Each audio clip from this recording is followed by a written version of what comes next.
Ulmo est le seigneur des eaux. Il est seul. Nulle part il ne reste longtemps, mais parcourt à sa guise les profondeurs marines qui entourent la terre ou s'étendent sous elle.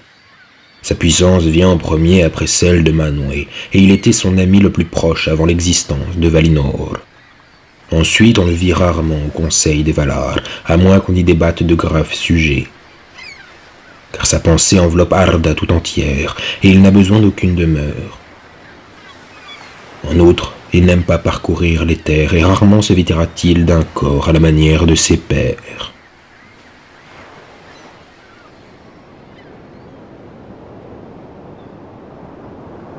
Quand les enfants d'Eru l'apercevaient, ils étaient pris d'épouvante. L'apparition du roi des mers était terrible, telle une haute vague qui s'avancerait sur les terres, un aume noir couronné d'écume et une côte de mailles où l'argent ruisselle, moiré d'ombres vertes.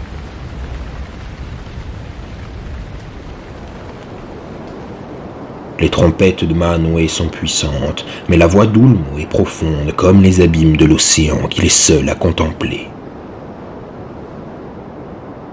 Néanmoins, Ulmo aime autant les elfes que les humains et ne les a jamais abandonnés, même lorsqu'ils encoururent la colère des Valar.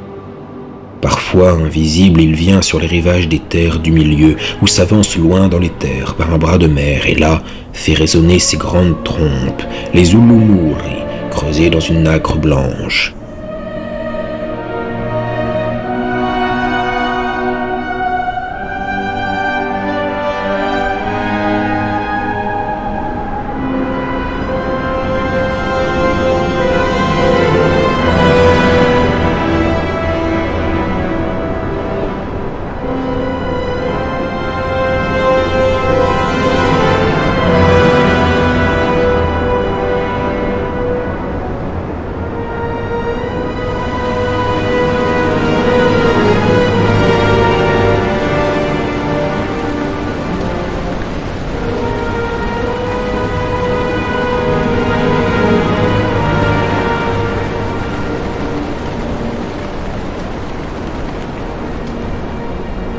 Ceux qui sont touchés par cette musique l'entendront toujours dans leur cœur, et la nostalgie de la mer ne les quittera jamais.